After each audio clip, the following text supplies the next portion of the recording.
Aurons-nous vraiment un jour des lunettes connectées intelligentes qui pourront nous assister dans toutes sortes de tâches au quotidien?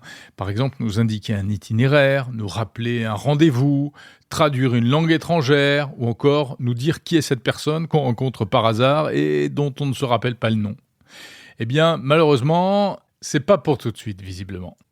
D'ailleurs, pourquoi des lunettes d'abord? Parce que c'est un accessoire que tout le monde peut porter facilement, hein. Tout le monde met des lunettes de soleil et beaucoup de gens mettent des lunettes de vue. Donc c'est l'un des produits wearable à porter sur soi les plus faciles à concevoir. Mais malgré ça, le mythe des lunettes intelligentes semble prendre vraiment beaucoup de temps à se concrétiser. Pourtant, c'est une histoire dont on parle depuis des années. Rappelez-vous, en 2012, ce cascadeur sautant en parachute au-dessus du Moscone Center de San Francisco pour dévoiler la première version des Google Glass. Rappelez-vous aussi du lancement des Spectacles de Snapchat, ces lunettes, alors pas vraiment intelligentes, mais capables de filmer tout ce qu'on avait devant soi. Et puis, plus près de nous, le français Yann Lequin, directeur de la recherche de Meta, qui ne se sépare jamais de son prototype de Meta Ray-Ban, la future version des lunettes connectées de Meta, censée pouvoir devenir notre meilleur ami grâce à l'assistant par intelligence artificielle intégré, auquel on pourra poser toutes les questions qu'on veut. Sauf que, visiblement, les choses ne se passent pas comme prévu. En témoigne un article d'une journaliste américaine du site spécialisé The Verge qui a testé les lunettes de Meta précisément. Et le récit de cette expérience est assez décevant.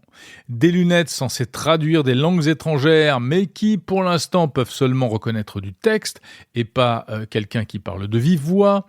Compliqué aussi quand ça se passe dans une ville comme Montréal, c'est là que le test a eu lieu, où le français et l'anglais se mélangent, parce que les outils de traduction, mais quels qu'ils soient, ont tendance à tout vouloir traduire, y compris des mots comme love, par exemple, utilisés pourtant en tant que nom d'établissement ou autre.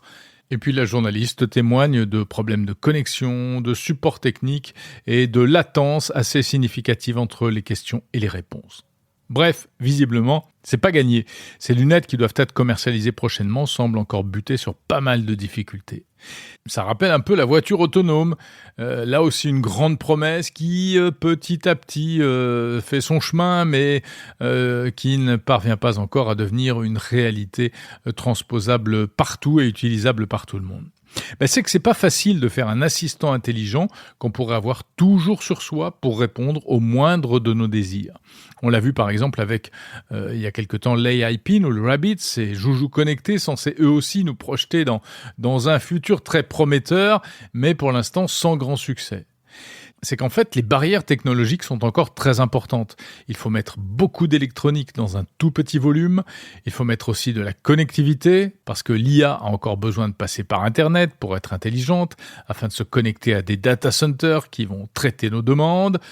Or, qui dit connectivité dit consommation d'énergie, donc il faut des batteries, mais si on en met trop, eh bien ça fait des trucs énormes, moches et lourds à porter, du coup des problèmes d'autonomie. Bref, la marche est haute, visiblement, certainement pas inaccessible, et on l'espère, et elle sera probablement franchie un jour ou l'autre, mais visiblement pas tout de suite.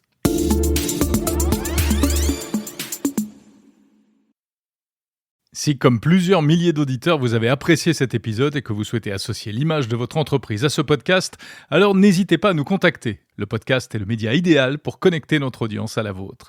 Spot, Ostreed, contenu sponsorisé, il y a forcément un format adapté à vos besoins.